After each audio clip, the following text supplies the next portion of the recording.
What's the best regional burger? I don't know. Maybe we should ask like a burger expert. Where are you going to find one of those? This is a hot dog is a sandwich. Ketchup is a smoothie. Yeah, I put ice in my cereal, so what? That makes no sense. A hot dog is a sandwich. A hot dog is a sandwich. What? Welcome to our podcast, A Hot Dog is a Sandwich, the show where we break down the world's biggest food debates. I'm your host, Josh Scherer. And I'm your host, Nicole Inaidi. And today we have a very special guest on the pod. He's a restaurant owner, he's an author, he's a YouTube sensation, and a verifiable impresario of burger flipping. Please welcome George Motz to the pod. That's me Hello. clapping. George, thank you so much for joining us. Thanks for having me.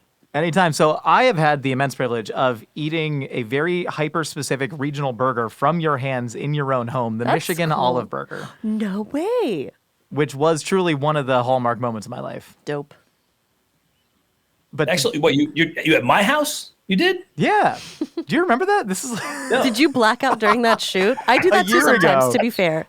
it was A year about ago? it was about a year and a half ago. It would have been March 2024. I was Okay. in New York and I stopped by your house. We did a First We Feast burger scholar session shoot where you made me the Michigan Olive Burger, How and then we made some cool. like the Cheesecake Factory sliders that have Right. been on the menu. Iconic. And although it meant so much to me, apparently it meant nothing to George. I'm just another one of your burger floozies out there, and that's fine. I'm sorry, I didn't mean to lump you in with another person who likes burgers, but I'm glad you enjoyed that because that is a very special burger. It's one of the oldest, actually it's very important. It's one of the oldest regional burgers in America that goes back almost over 100 years at this point. Man. Yeah. Well, it's funny because there's so Incredible. many different regional burgers, and I know at Hamburger America, your restaurant, you have the Oklahoma Onion Burger, which is certainly a contender for top regional burger in the world or in America. But then also you have a rotating section of regional burgers on the menu. What do you have going on this month? Well, I wouldn't say rotating. It sounds like they're coming back soon. And someone will say, "Oh, when does this burger come back? It's so good. Your monthly burger special is so good." Like, well, maybe 3 or 4 years because we have a lot to go through. Oh, yeah. There are so many regional burgers that I could celebrate in the restaurant that it's kind of endless. I mean, I wouldn't say endless, but at the same time, they're not rotating. Rotating means they're going to come back and maybe eventually. Rotating in the there's- long arc of history. Right, exactly, right. We do feature them. I would say we feature regional specialties because they're just so much fun and they really tell a lot about a place. And they also taste great. Yeah. If you had to pick, what we were asking of you today, Yes. it's going to be like choosing between your children. What do you Yeah, think the best regional burger of all time is? I don't play favorites ever. I won't give you favorites. I wouldn't say best of all time. Okay. I like the one that's right in front of me right now. That's the one I like the most. But seriously, the Oklahoma Onion Burger has done so much for us, especially because it's the one we serve in the restaurant, the only regional burger we actually technically serve in the restaurant every single day. There are other burgers on the menu that are regional specialties, but they only show up, like we said, monthly. Only once in a while, and definitely for an entire month. But we have a very strict policy. Whenever that moment is over, it's over. It's off the menu, and you can't. All those ingredients leave the restaurant.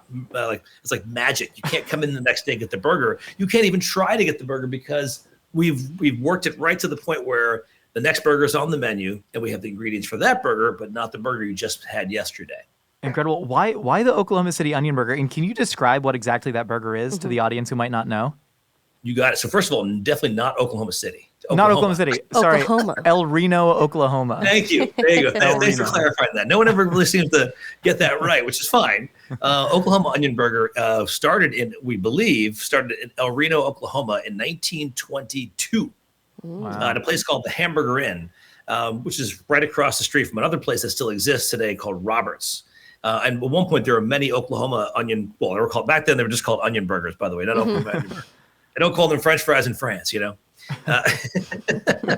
Ironically, I went to a place called Sid's in El Reno, and they did not have French fries on the menu. They had freedom fries. Oh my Freedom God. fries. Freedom fries. Wow. 20 sure they years did. after, they Blast still from remember. the past. I'm sure they did. Oh God, sorry about that. There are still actually many places to get an onion burger in El Reno, Oklahoma. And now, actually, there are a lot of places to get onion burgers in all parts of Oklahoma, mostly in Oklahoma City West and south. That's pretty much where all the onion burgers are. But basically, to describe it, it's very simple. It's only 5 ingredients.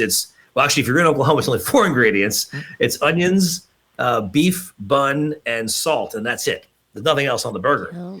And it's sort of a beautiful science experiment, a culinary adventure, where you take a ball of beef, and into that ball of beef, which is sitting on a flat top, you smash almost a similar volume of beef to onion, of thin sliced onion, into that ball to make a flat patty with onions tangled together. It makes this what the beef fat renders and cooks the onions. People say, "Oh, why can't you just cook the onions separately and put them on the burger?" It's like, well, you need to have that special temperature and also that rendered beef fat to make it taste so amazing. Mm-hmm. Is it typically white onion, yellow onion, sweet onion? What are we working with the Oklahoma onion burger? Well, if you're in Oklahoma, it's a Spanish onion. Okay. That's typical for the great Oklahoma, the great onion burger joints of Oklahoma. Mm-hmm. We actually use Vidalia. I started using Vidalia years ago. I liked it, so I never changed. They're very similar in a way. Sure. Spanish onion tends to be a little more acrid, and Vidalia is very sweet. It's much sweeter. They're both very sweet onion. Delicious. Yeah. What I love so much about burgers is that, like you mentioned, it's not sauteing the onions separately. A burger is a marriage. What is it? Anti-gestaltian. Oh, I was going to say it's a marriage. It's like more than the sum of its parts. You know what I mean? Like a marriage, like a great marriage. You as a couple and as a family become more than you two as individuals. No, I think it's a great example. I feel like I'm in couples counseling right now. I never heard it described that way, but okay. Sure. But you know what I mean? It's like the architecture is so important to it. And I think the Oklahoma onion burger is like maybe the best example of that, of the interplay between ingredients. Just a few ingredients, Just too. a few Doesn't ingredients. Doesn't need to be too complicated. It's simple. I think so much of our burger preferences, and I think our preferences when it comes to fast food are like shaped by our childhood. Okay. You know, George, where did you grow up, and what were like the regional burgers of your childhood? Was there anything specific or no? No, there actually wasn't. I think that's actually why my fascination runs so deep, because I grew up on Long Island where there really weren't a lot of great burgers. They were just burgers. They were just something you did in the backyard, or my dad would take us to Howard Johnson's when I was a kid, and I believe they were frozen patties with the lines painted on them. Oh, my goodness. They said it was a grilled burger, but you look at the lines. There's some liquid smoke in there, yeah. Mm-hmm. Yeah, they're always the same size grill marks. So my dad said, I think these are fake. And we did ask them. I said, oh, no, they're not real. It's made of food coloring, dark food coloring. So funny. Oh, Yep. So, yeah. So I did I think I was fascinated by it only because I didn't have it growing up, really. I didn't have regional burgers or anything special burger-wise growing up. Spent a lot of time at McDonald's and Burger King when I was a kid. And then before I realized, really it was not worth it. Yeah, that's so funny. I mean, so Nicole and I both grew up in Southern California. Nicole, do you remember like eating like regional burgers from childhood? And even if you think you didn't, I feel like you maybe did and didn't know it. I mean, other than the California fast burger, I feel like with like the Thousand Island sauce and the shreddis and the lettuce and tomato and stuff which like I that. think counts. Like I guess George, that counts. Forgive me if I'm wrong, but I think in like the earliest iterations of hamburgers dating back like 100 years ago, they would call a burger with lettuce and tomato on it a California burger. This is true. Or anything that was fast, thin pattied. Really, I've started by places like In-N-Out, Carl's Jr., early burger places that mini chains and local spots that all made basically the same kind of burger. Pie & Burger still makes a great version. If you're looking for an original In-N-Out burger, I always tell people go to Pie & Burger. They make something that's so similar but with even better ingredients. So. Oh, and just the thickest, crunchiest, coldest iceberg lettuce. Yum. It's never shredded. It's always a giant wedge. I love Pie & Burger so much. The best part about Pie & Burger, though, is they will put meringue on pies that definitely should not have meringue on it. Can I tell you something about that? That's one thing I learned about you is Josh loves pies with meringues where the meringue should not exist, but it does exist. Like lemon meringue makes sense. The sweet cuts through the lemon. They have a butterscotch custard meringue pie. Sounds and I'm really eating, unnecessary. I'm eating. That's the one they run out of every day. Yeah, they don't even have it every day. It's so good. I'm eating 2,000 calories of burger and thick cut fries. I've never been. Oh, we got to go to Pie & Burger. Where is Pie & Burger? Pasadena, baby. Dude, it's because I'm such a West Side girl. Like, I never find myself in the Dirty Dina. It's my fault. It's my own doing. But my brother used to talk about this place called Capitol Burgers all the time. And they say that In-N-Out, quote unquote, stole the fast burger from them. Funny. They actually closed, I think, maybe like 10, 15 years ago or something, maybe like 10 years No, ago. Capital closed about 5 years ago, yeah. and it was very sad because they were making a great burger with like really the freshest possible ingredients, and the neighborhood kind of changed. It got bad, it got good, it got Yeah. bad, it got bad. It wasn't great. And it was the son of the guy Yeah. who made it great, and his heart wasn't in it anymore. Yeah, my Very brother used to take me, he would like take me he was like kind of like my first tour guide of LA. He'd take me to Dino's. He used to take me to special palaterias in like LA, and he'd be like, this is the real food of Los Angeles. Like, you need to try these, especially if you're going into the food industry. So he would just like take me to all these really cool places. And then one time he took me to a palateria across the street from Capital Burgers, and he's like, this used to be the place of the OG burger and stuff like that. So But I mean, that's like the most wonderful thing Yeah. about regionally specific foods. You can go to the palateria right after eating one of these formative Yep. fast food style burgers that Yeah. originated in Southern California and then now kind of became non-regional. But George, what was like the first regional burger experience you had where you said, "Oh, this is an incredible canvas that can be used to tell a story"? Yeah, probably I would say the butter burger. One of the very first Tell us butter about burgers I that. had. It was in Glendale, Wisconsin, which is part of Milwaukee, basically. Okay. And I couldn't believe it. I couldn't believe people would actually eat these things. And I took one bite and I thought, oh, wow, I know exactly why they're eating them.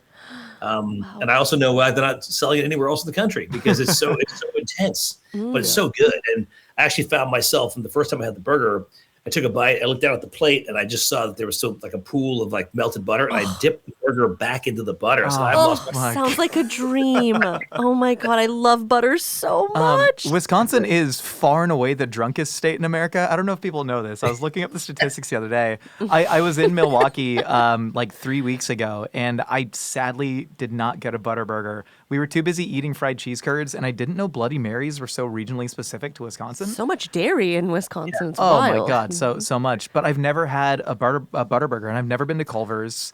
Me And neither. I feel like it's a tremendous mishap in my life. Same. the Culver's Butterburger is not quite the same thing. They kind of like they put a little bit of butter on the bun, like the way anybody would like put butter on a toasted bun. If you go to Solly's in Milwaukee or Glendale, you're going to get 2 to 3 tablespoons of room temperature butter, soft butter that goes on the inside of the crown of the bun, the top of the bun, and when it hits the hot patty, it begins to melt. So if you're lucky, you get to take a bite of that burger while it's still in its sort of semi-solid state, and it is absolutely heaven. That is incredible. I need that immediately. Butter as a condiment.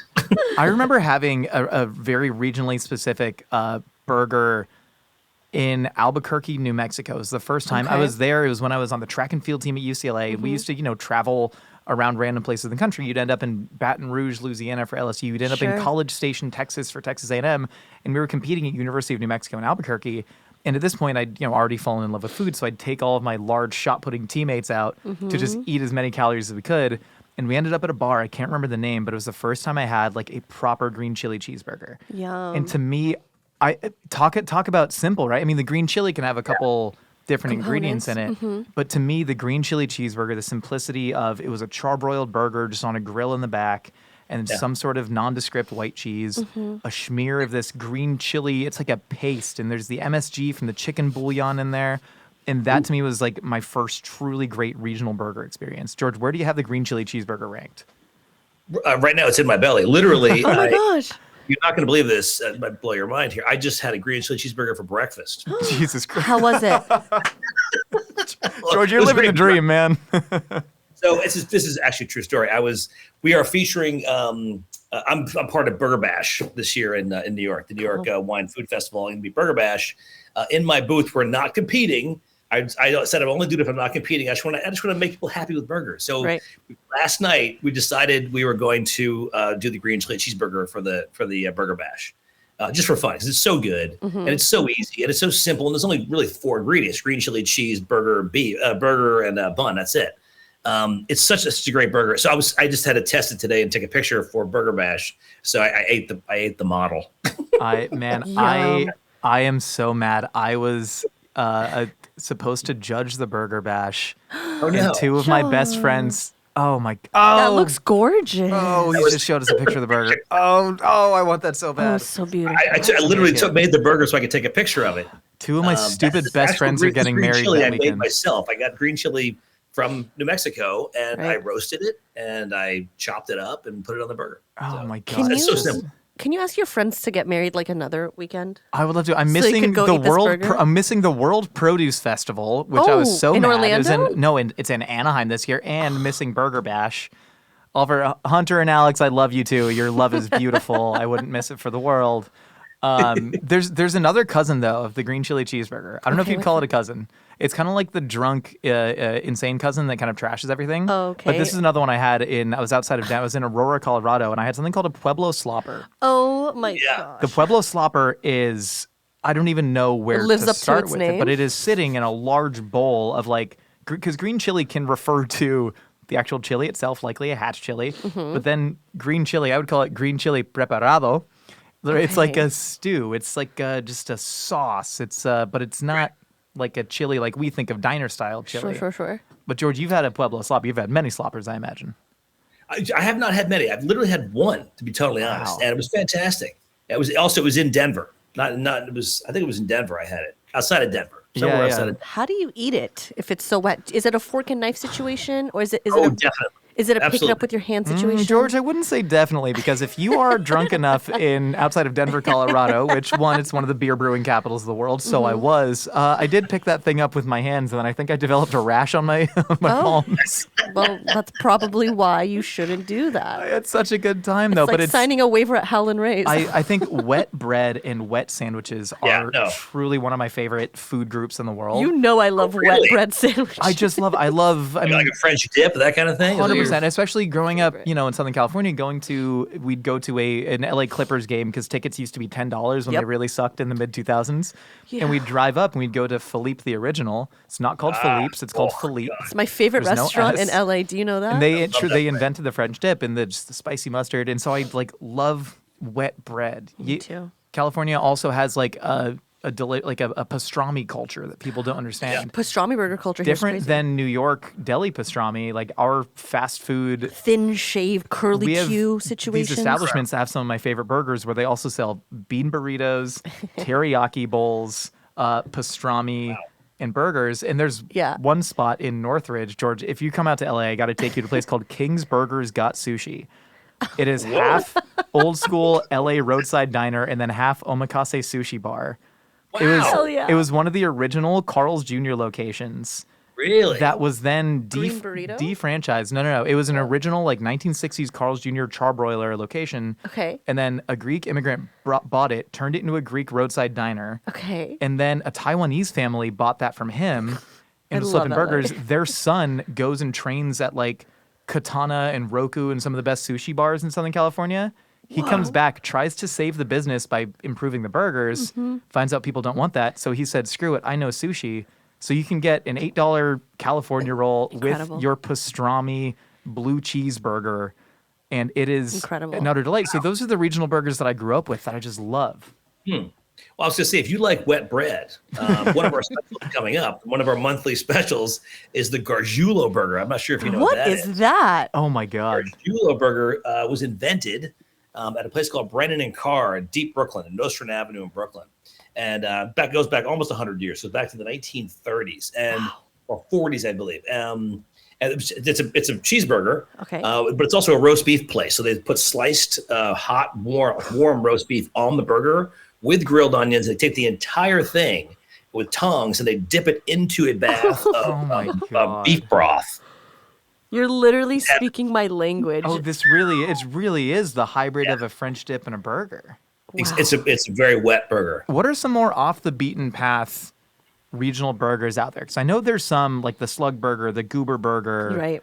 that have a kind of a bit of not a sordid history, but like an interesting history. Since I was a kid, every time I saw the Goober Burger, I'm like, there's no one that really eats that. I guess it was one of those things like whenever you're a kid and your dad is watching like Best Burgers in America by like Spike TV or something. Probably hosted by George Motz. Probably. And it's like, this is the Goober Burger. They put a smear of peanut butter. And I'm like 7. And I'm like, nobody's doing that. They're just doing it just to do it. Like Fear Factor. No, it's actually historically it was invented 80 years ago. Right. At a place called the Wheel-In Drive-In in Sedalia, Missouri, and they were one of the very first to put peanut butter on a burger. It was an idea given them, I think, to them by a random person who walked in and said, "I got a great idea for a burger." And next thing you know, they've got peanut butter in the burger, but it's just warmed, smooth peanut butter poured onto the burger. It's glorious. I mean, I tell people, like, think beef satay. If you're having a hard time with it, it's basically the same thing. Peanut butter to me is one of the most fascinating things in the world, because I think the European mind can't comprehend two things. It's one, how to throw an American football. I was on the beach with a friend from Spain trying to throw an American football. It was just so tough. They just don't get the shape of it. They can't get it. Yeah, I know. They can't get the spiral. Doesn't make sense. I get it. And peanut butter. Like, peanut butter is like such... nut butters in general, or just I think peanut specifically butter? Peanuts are like such a uniquely... They exist throughout the world, but like peanuts and peanut butter specifically are such a uniquely American product. And so if you look at when industrialized peanut butter first hit the scene in the early 1900s, late 1800s, it would show up in like fancy New York hotels, and they'd be like, peanut butter with iceberg lettuce. Because I don't know. Because they don't know what to do with it? Well, they did know what to do with it. And it was put it with iceberg lettuce, and people enjoyed it. And then 80 years ago, they were putting it on a burger. It wasn't until we kind of like, through marketing campaigns, hit this kind of like peanut butter jelly, Reese's peanut butter cup paradigm. So changing it from like savory to sweet. Yeah, peanut butter isn't sweet at all. I had this argument with people. There's 4 grams of sugar in Jif peanut butter per 2 tablespoons. That's negligible. It's a salty, delightful, savory treat. You should be putting it on hamburgers. Yeah, we had 2 Germans, and this is a true story. We had 2 Germans in the restaurant the other day, and they ordered the peanut butter and jelly. I have an excellent peanut butter and jelly sandwich on the menu. It's not complicated. It's literally just square, white Pullman bread, untoasted with Jif and like regular Smucker's grape jelly. Yeah. And they acted like they had eaten like the greatest food in the world. They had never. We don't have this in Europe. What is this? How do we do this at home? What should I do? Oh my God. It was unbelievable. I was like, well, I never thought of it. So I actually sat down and talked to them for 10 minutes and told them the best strategy for making their own peanut butter and jelly sandwich in Germany. You keep the crust on? Of course. Okay. You're a man of taste. Food waste. He's got margins. You're a man of taste. A man of taste. What was it called? Snackable? What was the snackables? What was the thing that was Uncrustables? Uncrustables. Yeah. Oh, I can't do Uncrustables. Oh my God. It's too weird. You guys need to grow up. Uncrustables are delicious. Drop them in a deep fryer, maybe. They're the pierogi of peanut butter and jelly. What's with the hate? Well, it's like, as an American, if you were to go to Malaysia and eat kaya toast, which I love. I've gone to Southeast Asian restaurants and eaten kaya toast, and my mind has been blown, but that's just the daily breakfast for a nation of hundreds of millions of people. It is mind-blowing, though. The first time you have kaya toast, it is quite mind-blowing. I'll say that much. What other regional burgers have you had, Nicole, that you were like, okay, this is a strange and delightful combination? If I could say, it's a very polarizing choice as my favorite. Wow. Some people might not even call it a burger. It's a patty melt. I love patty melts.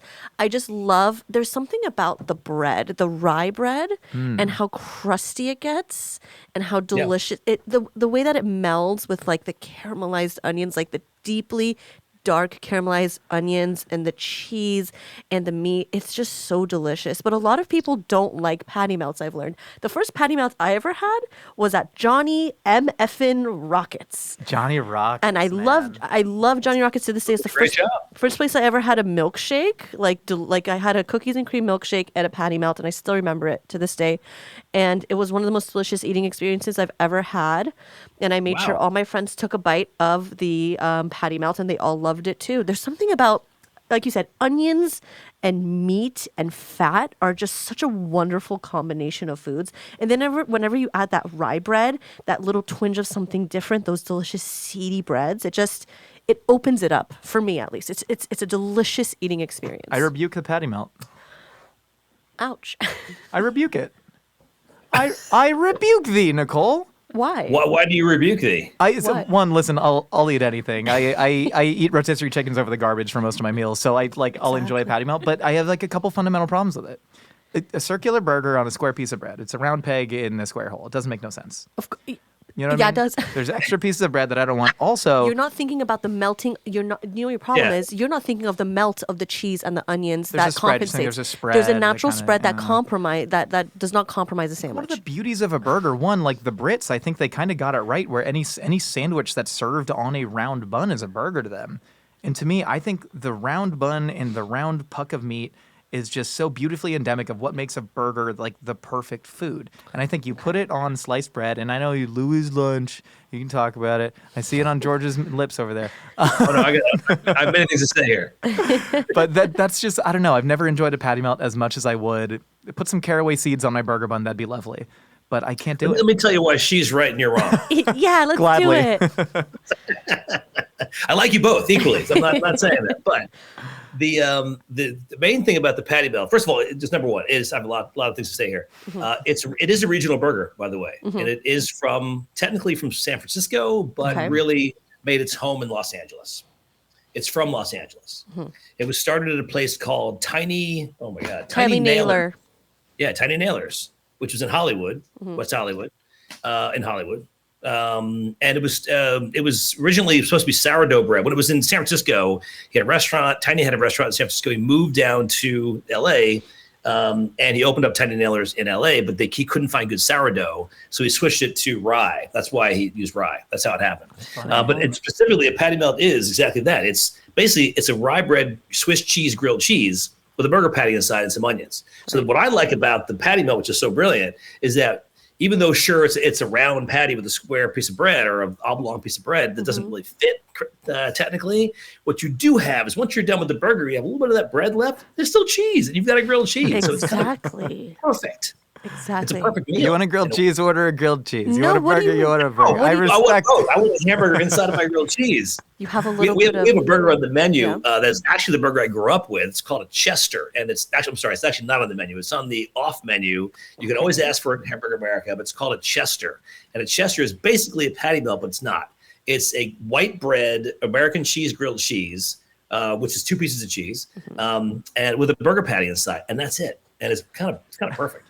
I don't know, man. There's something about having once you finish the meat of a patty melt and then having a little bit of stone ground mustard and a little bit of Thousand Island and a little bit of ketchup and whatever hot sauce they have at the diner and just swiping the crust through that melange of sauces. That agree. just it's like it's another part of the dish. It's like another part of the meal. I accept that both of you can have your opinions, Thank and I you. accept that I can be perfectly wrong on Thank this. you. I will say, ironically, one of my favorite fast food burgers growing up, I love the idea of these regional burgers. They eventually influenced fast food restaurants. Jack in the Box had a butter burger on their menu, the Buttery Jack for a while, but Carl's Jr. had something called the Frisco Burger. Right. And the Frisco Burger was on, I suppose, what they technically called sourdough rounds, but it wasn't a burger bun. It was rounds It was that a were... bowl. It's a bowl. Right.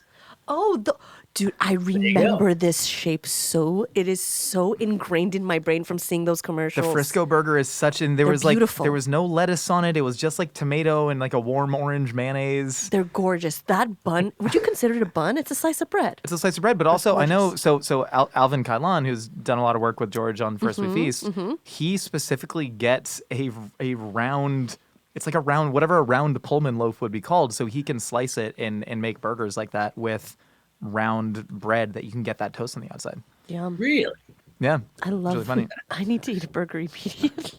Nicole, you had a Southern California regional burger for the first time, I believe, When? a week and a half ago. When? You went to a spot that you'd never been to. Me? How do you know so much about me? What's going on? I was What here. did You brought it. You offered me some of your Oh, fries. what did I do? You went to Tommy's. I went to Tommy's for the first time. Oh my gosh, what an experience that was. I love the Little Red Hut. It was so iconic. I had chili cheese fries and then I had a chili cheeseburger. The chili cheeseburger had I put tomato, onion, lettuce on it. I don't think I'm ever going to do that again though. The tomato, lettuce, onion on the chili, it's too hot. And it wilts in a not so pleasant way. The chili lubricates everything too, so it slides off each other. Yeah. And it was a great first experience. Will I go to Tommy's again? Maybe. But I'm really glad I got to try it for the first time. I felt like I checked something off of the LA girl list that I always wanted to. Yeah. Yeah. What are some off the beaten path regions that have burgers? I know Minneapolis has Miami. the Jucy Lucy, which I I think mean, is they're everywhere. I mean, Jucy Lucy of Minneapolis is fantastic. That's a good one. Also, the Frita, which is the regional specialty of specifically Little Havana in Miami. You actually can't even find the real thing in Cuba anymore because they're doing the ingredients. that go into that burger. It came with the people who were escaping the revolution in 1958, 1959, and landed in Miami and basically stayed there and flourished. It's a beautiful burger. It's a wonderful, wonderful burger. It really is great. There's so many. The slug burger is also fantastic. Northern Mississippi. I mean, that has a long, sordid tail attached to it, which no one likes me to tell the story if you're from Mississippi. He's got it wrong. Like, I don't have it wrong. I know what I'm talking about. I know what you're hiding.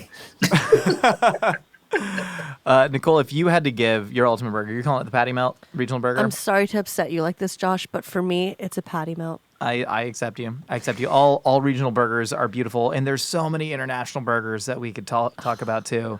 That's but to for me, another episode. Nothing. I'm giving it to the Pueblo Slopper. Give it to the Slopper for one. George, Hey. I know you're not going to pick your favorite, but if you just want to shout out a couple that you enjoy. I would say that the Oklahoma fried onion burger is probably the one that's made me the most famous. So I really should be appreciating that more than I actually do. I had one yesterday, but I really do love the green chili cheeseburger just for its basic simplicity. Yeah. And to me, honestly, I like what I like to call the original American hamburger, which is a smash patty with nothing more than mustard, pickle, onions. That to me is kind of perfect. It's kind of a perfect, the ideal, the platonic ideal for a burger. And sometimes you travel the entire world just to come back home. The first thing I do when I travel and I come home is I go to my own restaurant and eat a burger. I feel so patriotic right now. Only because I need to have that. We spend so much time just trying to get it right. Then I get on the road and like, I kind of got it right, sort of. Okay, I need a burger. I kind of reset. The first thing I do when I go home is go reset at the restaurant. So. Which one of your kids do you love the most? I love them equally.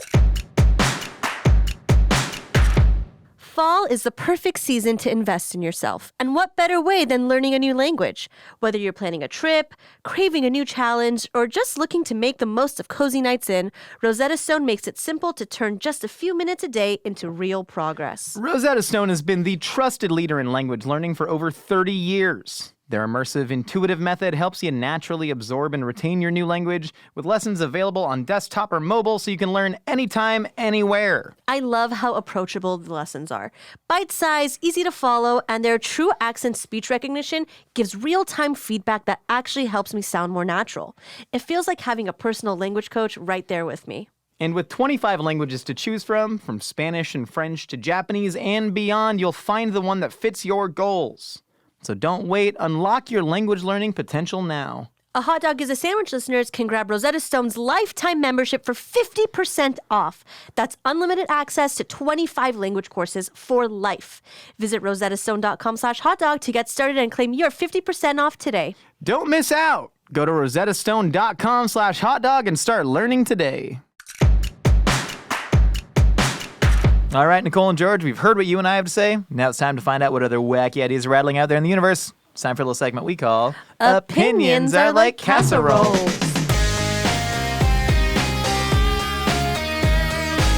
George, first up, we have to get your opinion on something. It's the namesake of the show. Is a hot dog a sandwich? No. Good enough for me. Nicole, let's get to that. Let's get to that first opinion, shall we? Is that the right answer? I don't know. I think there actually is. From what I understand, there's really no right answer. But I truly believe that no, it's a hot dog's a hot dog. I could ask what you think about a hamburger being a sandwich. The hamburger is a sandwich. Wait, why is a hamburger a sandwich? We don't have Because- time for this. No, we We do. don't We have do. time for We do. Real quick, George. Pieces of bread are separate, like a sandwich. That's why. Okay. Well, Unless you go to Shake Shack where they keep the hinge, but that's a different story. Hinge, So maybe- schminge. I thought he was going to talk about because the original is it at Louis' Lunch where they called it a hamburger sandwich? They did exactly. So that's really, I think, where a lot of it comes from in history. But also, they called it a Hamburg steak sandwich. To be Okay, more- hamburger so steak sandwich. so hamburg steak. I have newspaper records dating back to 1849 calling a hot dog sandwich, but that's fine. That's fine. That's fine. Nobody wants to believe me. Nobody wants to Nobody believe wants the to guy with the believe me. receipts. I'm just screaming into the void. Yep. Nicole, Earliest known in print, by the way, of the hamburger sandwich was 1893 in the Reno Evening Gazette. Reno, Nevada? Yeah, Reno, Nevada, 1893, which obviously predates Louis' Lunch. So they hate me for this, but it's true. Their claim is false. There's the ones in Texas who add coffee and sugar to their burger. No, You know what I'm that's talking not a about? ring. So they also make it very. I can't remember what they're called, but somebody who worked there showed up to a meet and greet once and like gave me their like seasoning packet, and they're like, "This is the original burger in America." I couldn't tell Fletcher you. Davis, that whole thing. There's like 9 different claims to the invention of the hamburger. But keep in mind, when the hamburger was invented, it wasn't like a media sensation. It was actually ethnic food from Germany. It was not like seen as anything. It's like talking about like if we talked about pupusas today, whoa, but new pupusa just came on the scene. Yeah. Nobody really cares, but maybe 100 years from now they'll care about pupusas and tacos, Right. The Menches brothers. The Menches brothers, they're all. Brothers. Oh, there's so many. Everyone's making a claim. Everyone's making a claim. Nicole, you want to get to the first opinion? No, you remember all those claims happened after the fact. They were making claims in the 50s and 60s about, oh yeah, my grandfather did this 100 years ago. I invented chili crisp. Do you want to get to the I'm first gonna get opinion? sued. Yeah, go ahead. Okay. So Nick on Twitter says fried egg is the best burger topping of all time, followed closely by fresh sliced jalapenos. How do you feel about that, George? Whoa. I think fresh sliced jalapenos are a problem on a burger. Whoa. Oh, okay. they're too much. I'd rather have pickled. I think a lot of people enjoy pickled jalapenos. They have a little bit less of a bite. They can be crunchy, but there's something about the pickling process which makes them a little more palatable, I think. Okay. The raw fresh is a little bit odd to me. I'm not a big fan of the flavor. Also, and then what was the other thing? Oh, egg. Egg is great. Eggs are actually fantastic. If you cook the egg correctly, it's a great addition to a burger. And pretty much every country outside of the U.S. puts them on their burgers regularly. So, Yeah. especially in the Far East. How do you feel when the yolk drips down on your wrist and whatnot? Is that an enjoyable experience for you? Because No, it makes me sad because it should be in my mouth. yeah, I know. I agree with you that the egg needs to be cooked very, very properly, almost like. I want to slap every single person on Instagram who takes a picture of the yolk shooting out of onto the plate. It's like, ah, Yeah. what are you doing? Just Agreed. ruin the burger. I will do you say, say, Josh? I think you and I, so like Nicole and I both came of age. We both turned 18 in 2010. Did which we? was the rise of like the at the time $16 gastropub burger. Now they're $25 gastropub burgers. Yes. And yes. all of it, and I still have a deep love for a lot of those burgers. The Father's Office, the Plan Check, even like early umami burger was, I think, really good. But so many of them had unnecessary fried eggs on it, which I'm always happy to get a fried egg. I love eggs, and I love it on a lot of I burgers. love eggs on But there was we dealt with a lot of extraneous egg situations on burgers growing up. Yeah, You definitely did. that's fair. That's fair. I have some scars from that era, and they were all sitting in little tiny cute cast irons or like on a cutting board. You know what I mean? With the knife pummeled through it. And getting like a smoked bourbon, old-fashioned, fat-washed with pork lard. You know, I'm so sorry about that. it was a moment in time. I'll say this. Mumford and Sons were Oh all on my the way. Hey boom, hey stomp, clap music. Is that what they call it? I love fresh sliced jalapenos on a crispy chicken sandwich. I will say on a burger, I agree with you. It needs that pickle. It needs that that sharp acid to kind of cut through, which I like, as opposed to that fresh green flavor from regular sliced jalapenos. And I love But also, egg on a burger. peppers have when you cook a pepper, what they call the flesh, the pepper it gets a really great texture once Agreed. it's cooked and the skin is off. Agreed. There's something very special about like a roasted red pepper. Oh my gosh, Sure. Yeah. that's special. That is a really, really special moment. But you have to roast it or cook it somehow to get the flesh to break down so that it tastes a little better, a little softer. I agree. You know, This is an opinion that I really respect. This is from @funnyfish21. The taller the burger, the worse it gets. If I can't comfortably bite down from top bun to bottom bun, it is immediately a terrible burger. yes, this is true. This is absolutely true. This is the truth because our hamburger architecture is of the utmost importance. When you build a burger, it has to be able to fit in your mouth. If it's not going to fit in your mouth, how are you going to how can you possibly enjoy it? You should be able to get every single flavor in that burger in the first bite. Period. I have a End question, story. George. What do you think about burgers that the diner has to smash down with their hands to get to a place where it can be eaten? I mean, I'm not a big fan of that, and I understand why. Sometimes if you have crispy bacon that's blooming, you do have to squish it down. So that doesn't really bother me too much, but I don't like the fact that, yes, there's a moment when on it all started on Instagram, where all these influencers were taking pictures of these tall burgers because the restaurants wanted them to. The restaurants wanted to say, "Wow, look at that burger," and no one cared if it fit in your mouth or not. All they cared is that it looked great. Right. It literally fills up an Instagram frame better. Like everybody knows if you try and take a picture of it's like literally, yeah. That's why even so many smash burgers are photographed with all the meat just hanging out of the bun. What a shame. I know. The onion burger. You look at the two burgers we make in the restaurant. We make a classic smash all the way, which is mustard pickle onion. We also make an onion burger. They look identical when they're on the plate. They look kind of sad, actually. And I see people take pictures of all every day. People will take pictures and post on Instagram, and I just go like, mwah, mwah. I'm like, sorry, it looks so sad. But everyone knows that it tastes great, and it's hard to explain to people, that it doesn't have to look like an Instagram ready photo for it to taste fantastic. Yeah. Agreed. Amen. What do you guys feel about whenever they have like open face burgers? Whenever like you're at a diner and it's like one side of the bun has the cheese and the meat and the other side has all of the let's say the colds. The L top. So you can customize it, I guess? Is that why they do it? Exactly. So you can like remove. That's the main reason. Yes, just so you can swipe some mayo on there or something. Me And so, off. so you basically build it yourself. That pisses me off. I mean that's a diner thing. Yeah, I've always been just weirdly ethically opposed because I think Me a burger, too. like the marriage, it needs to sleep. You got to sleep in the same bed. You got to sleep. Everything's got to sleep together in the burger. It's like serving your pepperoni on the side for pepperoni pizza. Exactly. Why are you doing that? What was the opinion? I'm sorry, I don't remember. Oh, tall burgers. Oh, yeah. F a tall burger. I don't like them. There's another good one here. Go ahead. In Canada, medium rare or pink burgers is not the norm. Usually here it's always cooked well done. Even though I know medium rare burgers are delicious, every time I see one on TV or a movie, it weirds me out a little. Yeah, people do get weirded out by seeing like pink in meat. Some people don't know how to cook a burger and they think, oh, look, it's like bright dark red in there. Isn't that the way it's supposed to be? Perfect, rare. No. Now, it's one of those weird things, and I understand why especially if you grew up not eating pink centered meat, you understand why people get weirded out by that. But I always tell people that if you're looking at a burger and you take a bite and it tastes a little cold inside, like, you may want to, this person didn't go far enough in the rare. And if you can see white flecks in the grind, which means the fat didn't render out, therefore it is officially undercooked and it's probably not going to taste great. The beauty of a hamburger and all the flavor really does come from the rendered fat. If you don't render fat, it just tastes different. Yeah. Yeah. I've had some undercooked burgers in really good burgers. Like the Father's Office burger was the one that sort of kicked off this fancy burger revolution. The bleeding bun, as I like to call it. Oh my God, it is. I've gone back there and had it where if you get like tartare in France, they'll ask if you want it like seared, right? Right. It literally was. I've had it where it's just a seared tartare sandwich, which again I do love.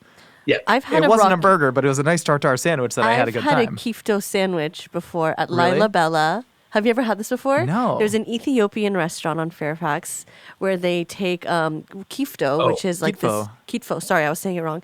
That's like this delicious, it's like a buttered, super spiced tartare. Yeah, it's hot butter on cold tartare, and it's so good. And they put it in like a deli roll. And oh my God, you can either get it rare, you can get it raw, rare, or well done or something. And she looked at me, she's like, I'm going to give it to you medium. I'm like, I want it rare. She's like, I'm going to give it to you medium. I'm like, okay, no problem. So in that aspect, delicious. But with it's stupid that you're talking two different things though. You're like apples and airplanes here. We are talking apples and airplanes. Apples and airplanes. I love because that. What's happening is when you have that dish, they're adding butter because there's no fat in there. There's zero fat. It's so lean. But most of the tartares you have, like the famous French tartare, really has no fat in it at all. You're right. When you make a burger, you need fat to make the burger. So you chop it up, and you have the combination of the fat and muscle fibers together, and that's why the rendered fat's better than the other ones. I'm just simply that there's no actual fat in the stuff you're talking about. What you're really tasting is the steeliness of the muscle fibers without the fat. Has anybody ever tried to order a smash burger medium rare? Yes. That's like not even. That's like the. It's impossible. You have a 0.2 second window. Yeah, where it's theoretically possible. Actually, it is possible for the professionals out there. It's definitely possible. I had a culinary school teacher that went to Denny's one time, and he asked for his burger medium at Denny's, and they're like, "Sir, we don't do that. It's Denny's." Yeah, And he's like, "No, I need you to do this medium." And he had to sign a waiver saying Denny's will not claim any responsibility for him getting sick. And he signed it, and he ate it, and he's still alive today, still alive and kicking.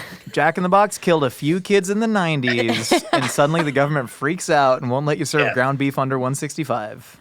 Yeah. You know? It's true. Yeah, they revamped the pork recommendations though, because there's a big trichinosis outbreak that killed people in the 70s. For 40 years, people were not allowed to serve pork under 165 until 2008, I believe. Wow. Look at us. 145 now, right? 145? 145, yeah. Their advertising campaign is a rosy blush to your pork. Right, which is nothing wrong with that at all. That actually tastes better. Agreed. We all grew up on the driest pork chop. Well, not you. No. The driest pork chops imaginable. And now we fixed it. Bryn says, best burger I've ever had was a Caprese salad burger. Balsamic glaze, whole basil leaves, thick homegrown tomato slices, thick slice of fresh mozz. Oh, I believe there was also garlic. Incredible. I think that person needs a salad. I mean, I'm sure they're fantastic. They don't want a burger. They want a salad, which is also fine. Sure, have a salad. There are a lot of burgers that take like big creative swings. And frankly, like, I love the classics. I love a lot of craft in a burger, but I do kind of miss this era where people like really, really played with the burger, right? And really tried to get crazy with the combinations in a really smart way. But there are so many times where, like this Caprese salad, where I'm like, that becomes a better dish if you take the burger patty out of it. I would just get a steak, yeah. Then you have a lovely mozzarella and tomato sandwich that's, you could be in a seaside shore in Italy. Like, the burger detracts from that. Mm-hmm. I agree with you. I totally agree. George, I think it's a temperature thing, too. I don't know. What was the temperature of the burger cold? I mean, otherwise you're going to just have this weird melange of like half melted mozzarella and wilted lettuces. Oh, that's all room temp. That's room. I'm not gonna. Let me tell you, I'm not gonna yuck somebody's yum, but I do think I would probably, if I saw this on the menu, I would probably pass on it. What I would do is I would get a Caprese salad and a steak, and I would do a little Thai beef salad situation at that point. You know what I mean? Yeah, that's one of the greatest sandwiches I think in the whole world by far is the simplicity of mayonnaise, tomato, and white bread. Yeah. It's perfect. What's your mayonnaise? What's your mayonnaise of choice? Specifically, I like Hellman's. I like Duke's. Hellman's. I also like homemade mayo. Homemade mayo is great too. I do make homemade mayo. But I like Hellman's.